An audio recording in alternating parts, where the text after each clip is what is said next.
This month, our theme is root and reboot. And our topic today is singing with gratitude, which we just did, singing with gratitude. And I also want to wish everybody a happy Lunar New Year, the year of the rabbit. I believe it's 4721. A big, long year, a lot of years there. And the qualities of the rabbit are, it's talented in many things, I didn't know that, and affectionate, appreciates tranquility, and seeks out peace. So that is the quality of the rabbit, and we really need to invite those qualities of rabbit energy in as we think about what happened in Monterey Park last night. There was a shooting at a Lunar New Year celebration that killed 10 people and injured 10 more. So, we have to hold that consciousness of peace and open to solution, because that's what we do. So during this month of January, what we do in the rooting part is we go back to our principles. We have to understand what the principles are before we can take them out into the world and we can practice them and discover the science of this science of mind. So the first 4 chapters of the introduction to the Science of Mind textbook are, the first one says, the thing itself. So there's a thing. We might call it God, we might call it spirit, we might call it universe, but there's a big thing. And this thing is an invisible intelligence that is present everywhere.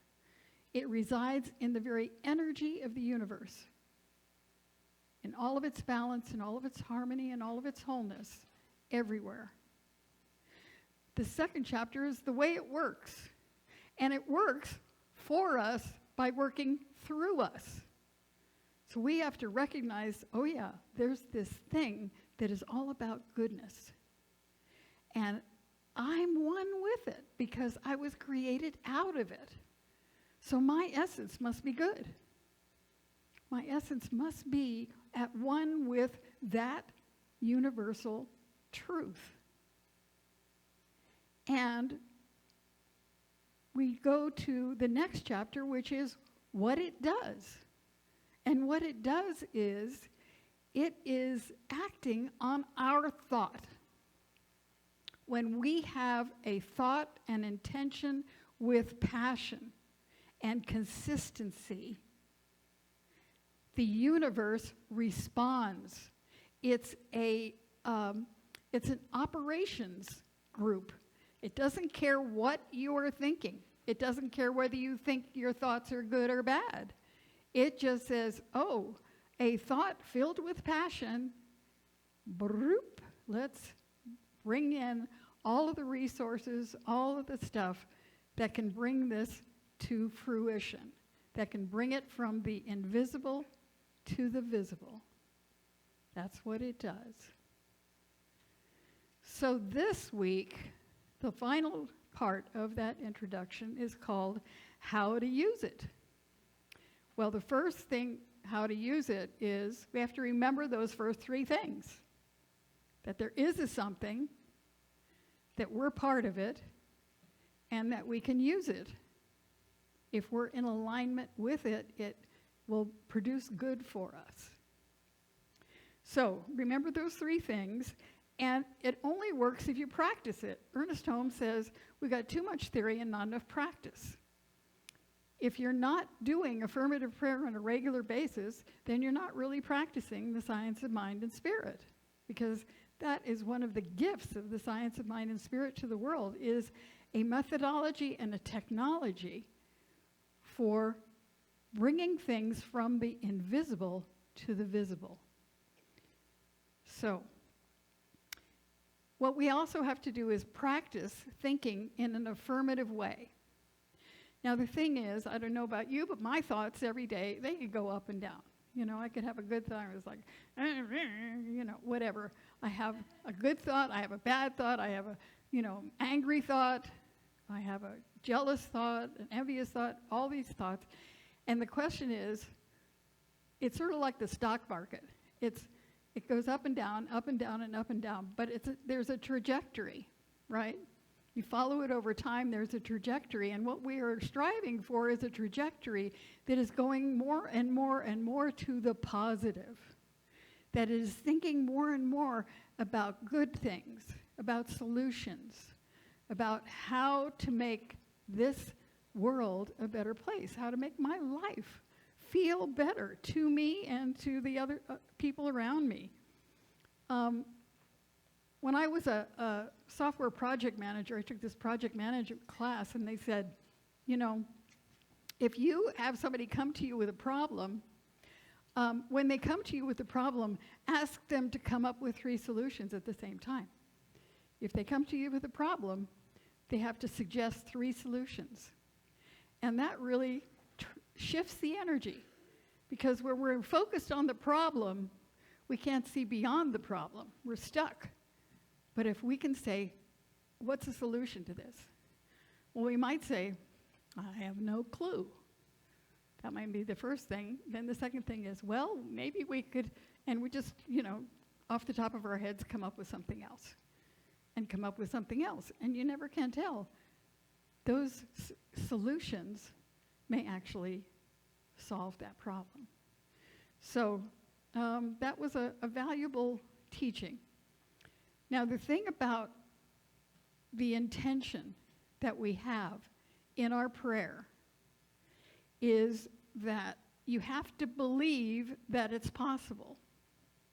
Believing that it's possible is a really critical part of this. There was a guy named Terry McBride. Those of you who've been around in the science of mind for a while may know about him. He wrote a book called The Hell I Can't. And what he talked about was healing himself. And what he had to do in order to heal himself was he went to a surgeon who he knew was a real nasty guy. And didn't, a lot of surgeons didn't have a real good bedside manner, but he would tell you all the reasons why you couldn't get well. So he went and talked to him, and sure enough, he gave him the list. Well, you can't do this until you get rid of that colostomy bag, and you can't do this until you do this and this and this and this. He thought, great, now I know what I have to do. So the first thing he had to do was he had to get rid of the colostomy bag. So he thought, I can do that. He could believe that he could do it. And so he prayed for that to happen. And sure enough, it happened. And then there was, I can learn to walk again. And I can, function. And sure enough, he ended up walking out of that hospital in spite of what the surgeon had said. Because he took each step as he believed it was possible. So sometimes we set a big intention and we think, how am I ever going to do that? But if we break it into smaller chunks that we could actually believe that we could accomplish, we can accomplish it. So it's like looking at is there something about this that I know I could accomplish? And we go for that. Because believing and making our prayer with conviction. Now, one of the things that ramps up that conviction is that we practice gratitude. So our prayer is a technology. It's a methodology for bringing something from the invisible to the visible. The first step of it is recognizing the power and presence of the invisible intelligence and loving energy that created everything. The second step is called unification, remembering that it created everything, so it created us. And what did it create us out of? Itself, because it's all there is. So we're all created out of it. So the energy and intelligence that it has must be where we are, in us. But it's only in us to the degree that we can believe that it is. So believing that, yes, that energy is right here, right now, in me, through me, as me, unification. The third step is where we're accepting the good. In Terry McBride's case, he was accepting that he could find a way to get rid of that colostomy bag. Maybe we take whatever that chunk is and we say, I'm accepting that I have the resources, the willingness, the inspiration, the attitude that brings to me the resources that I need to accomplish this thing. And this thing has to be something good.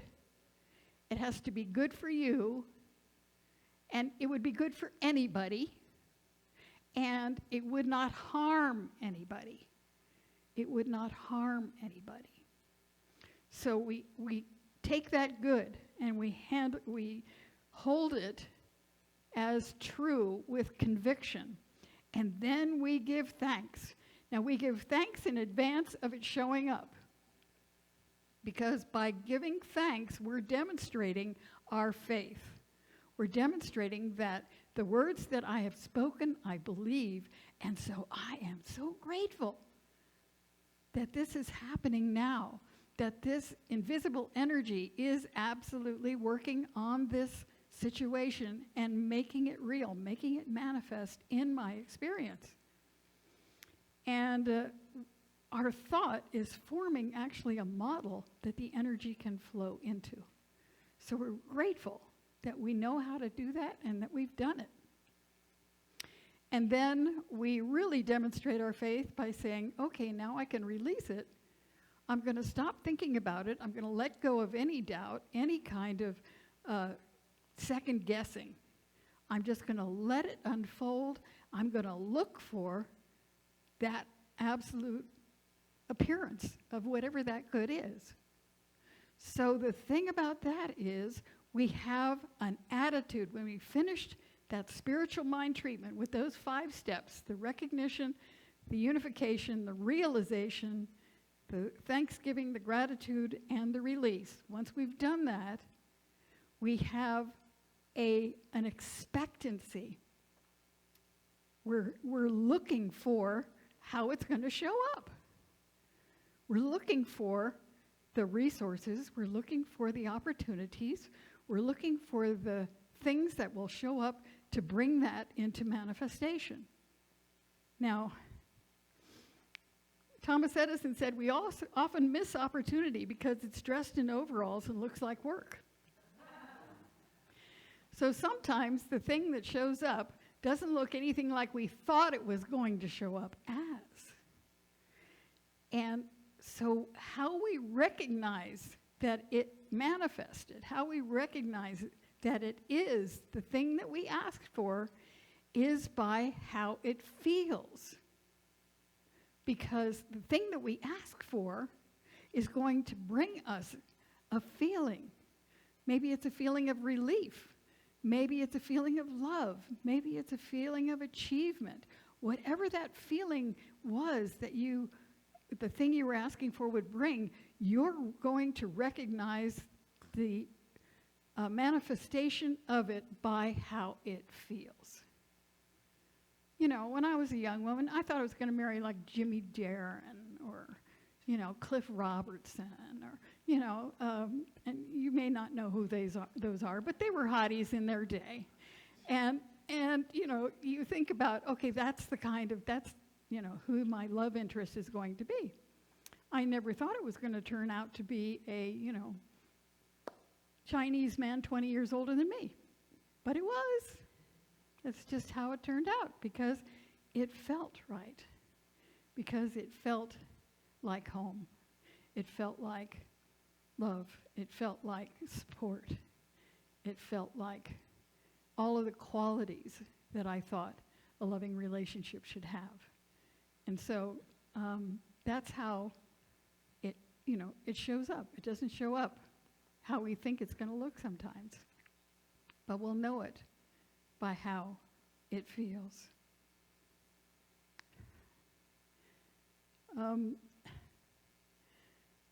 Ernest Holmes says, the reason we can make our requests known with thanksgiving is because we know from the beginning that we are to receive, and therefore we cannot help but be thankful. This grateful attitude to the Spirit puts us in very close touch with the power and adds much to the reality of the thing that we are dealing with.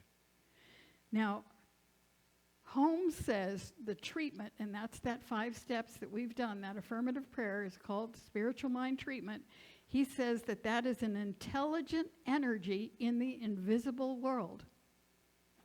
And it is equipped with as much power and volition as there is faith in it.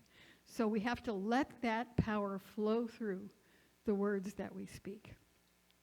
And we have to mind our minds to make sure we're not fostering doubts and we're not, continually thinking, oh, maybe I did that wrong, I have to do it again.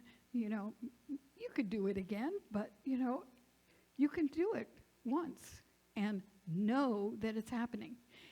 And the knowing that you have is something, you've heard the term agnostic, right? That is a person who doesn't know if there's a God. Gnostic is a person who knows, the knowers. And the early Christians were called Gnostics. They were knowers. They knew the presence of God. And that's where they came from. So we have to know that we know and know that we know it. Know that we know and know that we know it. So one of my teachers said, we look forward to the thing that we've asked for with vacation consciousness. So when you're getting ready to go on a vacation, right, you're not there yet, but you're thinking about how the vacation is going to be. You're thinking about the sands on the beach or the catamarans, or you're thinking about the mountains and the snow and whatever that vacation is. You're there in your mind and you have that vacation consciousness of expectancy of good.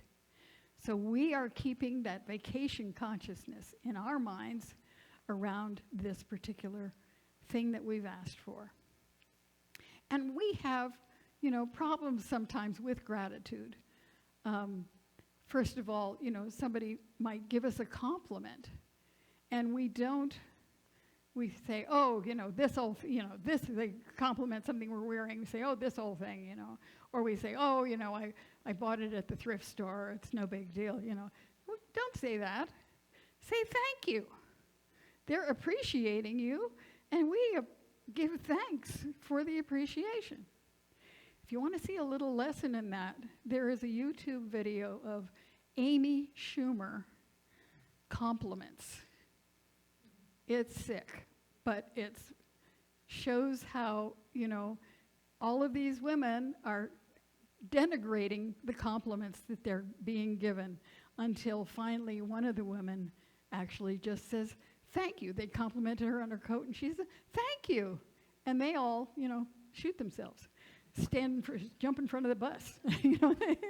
So, it says, accept the compliment and say thank you. And saying thank you and smiling is enough. That's enough. And thanking for everything. It's easy to thank for the good stuff. Sometimes it's hard to thank for the stuff that's a challenge. I have a dear friend, I'm talking 62 years of a friend, who this last June fell in her kitchen and broke her leg. And, that was terrible. She was in terrible pain. She was screaming. The fire department had to come and haul her off and all that stuff. And so she was, on her, in bed for 6 weeks. But in the process of trying to find out where the break was, they took x-rays and CT scans, and they found some shadows. And it turned out those shadows were metastasized breast cancer. She had had breast cancer in 2017, thought she was all clear, 5 years, having no symptoms whatsoever. And if she had not broken her leg, she would not have realized that she had metastasized breast cancer. And so now they're treating it, and in her last PET scan, they couldn't see any more signs of that cancer. But she'll be on that medication probably for the rest of her life. But hey, it's about life, right? But she, at the time, she was not really thankful she broke her leg, but it turned out to be a blessing. So we never know when something that starts out bad might turn out to be great. So, one more quote from Ernest. In everything, give thanks. An attitude of gratitude is most salutary and bespeaks the realization that we are now in heaven.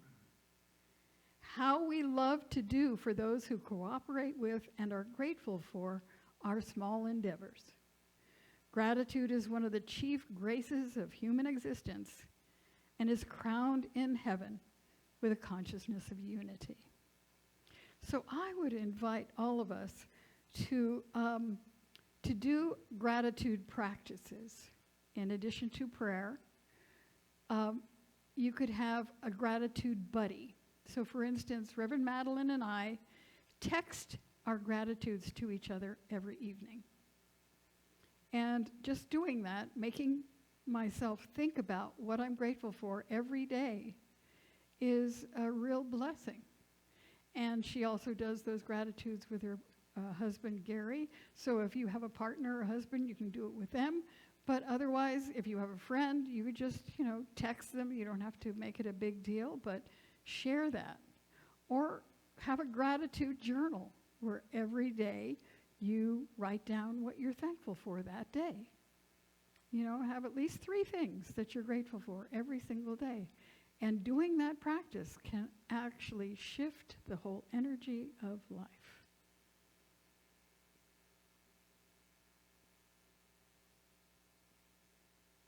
The Meister Eckhart, who was a 12th century mystic or 14th century mystic, said, if the only prayer you ever say in your entire life is thank you, it is enough.